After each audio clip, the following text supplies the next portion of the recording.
And welcome back to the channel. It is the 28th of Feb, the higher plus 5 a day, and let's just get straight into the first question.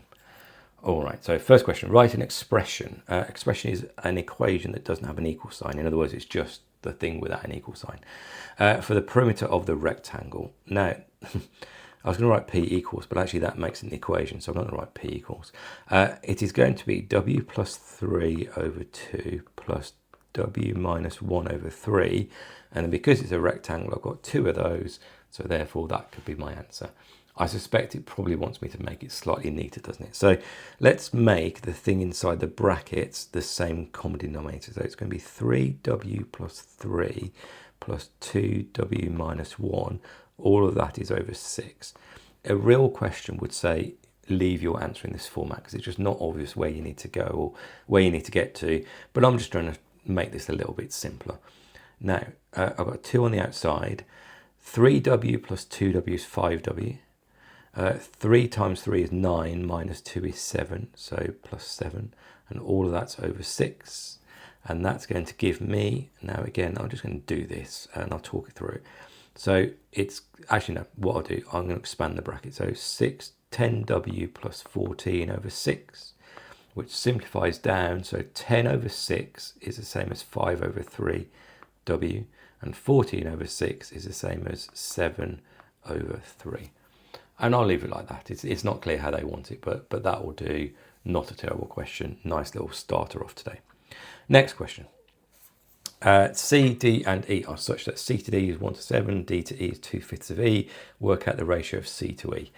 All right, so the way I'm going to do this is I'm going to do the mixed ratio argument. So C to D is 1 to 7.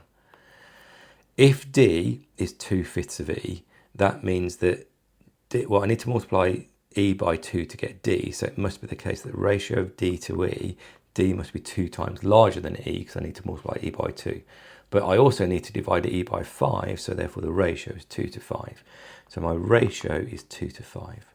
Now I need to make this into a common ratio, so I'm going to multiply this one by 2, and I'm going to multiply this one by 7. So it's a bit like common denominators. I'm going to make D the same. So multiply this one by 2, that gives me 2 to 14. Multiply the one by 7, that gives me 14 to 35, which means the ratio of C to E is going to be 2 to 35. And that is question done. Again, quite a difficult question, but well done if you got through that one. Next question, looks like we've got some 3D trig. Find the length of EF. So EF is down the side of the slope. Shown as a square-based pyramid, so it's square, so that's important. So that means I can see various values already. A, B, C, D. F is the midpoint of CD. Calculate BDE. BDE is this angle. It's not very hard to draw here. Is this angle here? Okay, right. Let's just get into it. So E to F. Now I'm going to put a midpoint down here, which I'm going to call M. So in other words, I'm dropping a line from the point at the top straight down to the middle. And because it's square based, that means it's in the middle of the square. And that's going to give me the triangle E to B, to M to F. Now let's think about what I know. I know the length M to F is 3 because it's halfway across of 6. So therefore I'm happy with that. I also know, I don't have enough information, do I? I'm going to need something else. I'm going to need E to M, or I'm going to need something. Okay, I'm going to have to take a slight digression.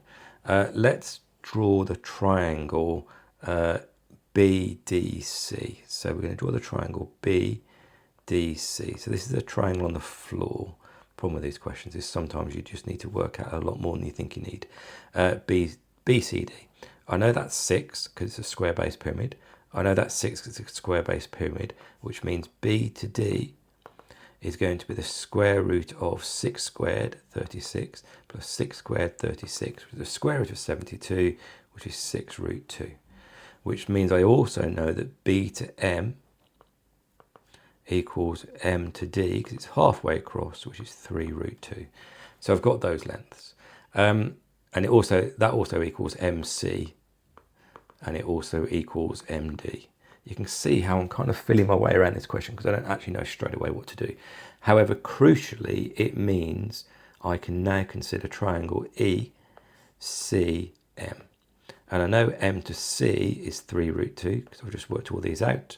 I know this height here is 10, which means I can work out e to m, which is 10 squared minus 3 root 2 squared.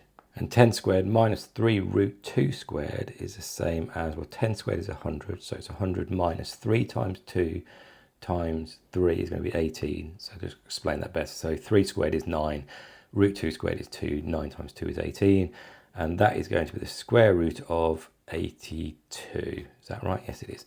Which means, and by the way, I'm leaving all this in because you can see me feel my way around the question. So I've got there, I'm happy with what I've done. There might be a quicker way, but this has got me to what I need to do. Which means that e to f, Pythagoras again, is going to be the square root of 82 squared, which is 82, plus the square of 3, which is 9. 82 plus 9 is 91, which means all of that has got me to the length of e to f is the square root of 91. And just so I've written a number down, the square root of 91 is approximately 9.5. And that's it, first question done. Okay, next part, calculate angle BDE. Well, actually what I'm going to do is, I would normally say let's draw the triangle BDE, but I'm going to do that. I'm going to use my working, which has now helped me do this slightly easier. So that's E, that's M, and that's D. I know from my previous working that this length here is 3 root 2. I know this is 10 from the question because it's alongside, and this is the angle that I need.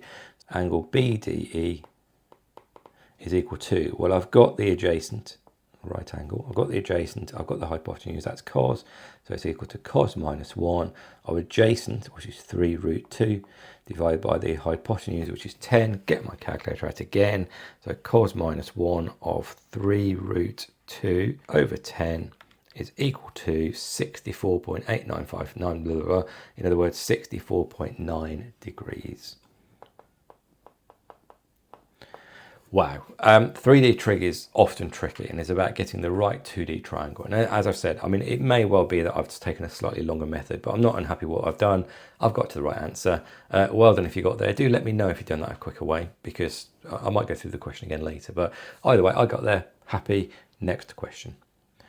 All right, so final question. The set of values that x satisfies a quadratic inequality. Now, we've seen a couple of these, and again, the first video you've come to, do make sure you go through the old videos, but this has come up a couple of times. It's a nice sort of reverse way of thinking about the question. How do we do quadratic inequalities? Well, what we do is we work out the values whereby it crosses the axis. Well, I know those from here is going to be minus 5 and minus 2. So which quadratic has roots minus 5 and minus 2? Well, it's going to be x plus 5, x plus 2. And I want all the values that are less than this. In other words, I want the values below, so I want my quadratic to be below. That's it, question done.